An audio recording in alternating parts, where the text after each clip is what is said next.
এরকম মজার মজার খাবার দিয়ে যদি দিনটা শুরু হয় তাহলে কার না ভালো লাগে। ওয়েলকাম করছি আর একটা নতুন ব্লগে। তো আজকের ব্লগে থাকছে আমি সারাদিন কি করেছি।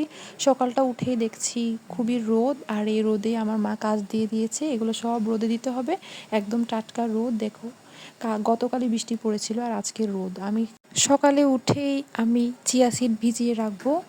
তো আমি এখানে একটা চামচের মতো চিয়া সিড নিয়ে নিচ্ছি আর 1 গ্লাসের মতো পানি নিয়ে নিয়েছি। একটু ভিজিয়ে 10 মিনিটের মতো ভিজালেই হবে, তারপর আমি খেয়ে নিব। চিয়া সিডের কিন্তু অনেক বেশি উপকারিতা। আর এখানে আম্মু একটা স্পেশাল এগ শর্মা বানাবে, তার জন্য টমেটো, পেঁয়াজ কুচি, কাঁচামরিচ কুচি আর ধনেপাতা সাথে দিয়ে দিয়েছে একটা ডিম। এটা দিয়ে 2টো শর্মা বানানো যাবে। তারপর কি আর অর্ধেকটা পরিমাণে ডিম দিয়ে দিয়েছি। তারপরে একটা রুটি চেপে দিচ্ছে। রুটিটা হচ্ছে আটা রুটি, মানে সেদ্ধ আটা রুটি, ওটা জাস্ট আলাদা করে বানানো ছিল। আর এই তো উল্টে দিচ্ছে, আর এখন দিয়ে দিচ্ছে মেয়োনেজ দেওয়ার পর চলে যাবে টমেটো সস।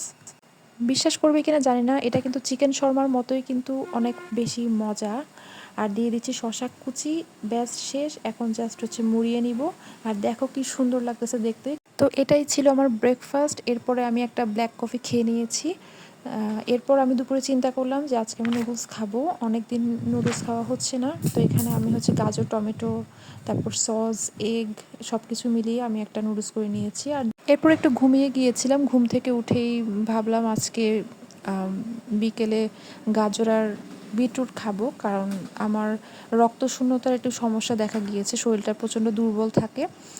তো ডাক্তার বলেছে যে ভিটামিন এ জাতীয় জিনিসপত্র খেতে, মানে যেগুলোতে রক্ত বৃদ্ধি করে। আর বিটরুট কিন্তু খুবই উপকারী, তোমরা জানো। তবে একটা বিষয় কি, বিটরুট কিন্তু বেশি খাওয়া নিষেধ, কারণ এটা কিডনিতে ক্ষতি করতে পারে। তো যারা বিটরুট খাও তারা কিন্তু অ্যামাউন্টটা একটু বুঝে শুনে খাবা। ডেইলি এরকম থেকে বেশি, আমি যেটুকু পরিমাণ নিয়েছি তার থেকে বেশি খেতে যেও না, কারণ এটা কিন্তু খুবই সেন্সিটিভ কিডনির জন্য। আর সাথে নিয়ে নিচ্ছে যে গাজর, কি সুন্দর আমি প্লেটটা রেডি করে নিয়েছি। এরকম একটা স্ন্যাক্স থাকলে আর কি লাগে বলো, খুবই হেলদি এবং ফেসটাও কিন্তু গ্লো করবে।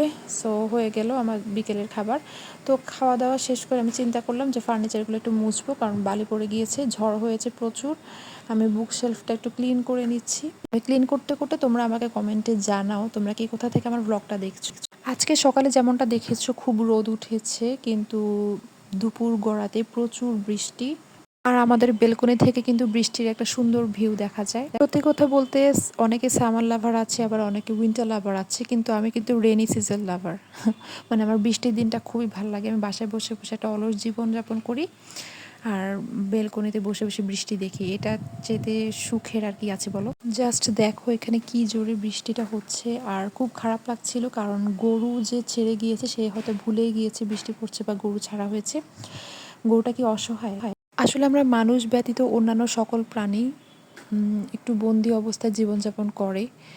দেখো না, এই বৃষ্টি, এত বৃষ্টি পড়ছে, ঝুম বৃষ্টি, আর গরুটা কি অসহায়ের মতো দাঁড়িয়ে আছে, দেখে খুবই খারাপ লাগছিল আমার।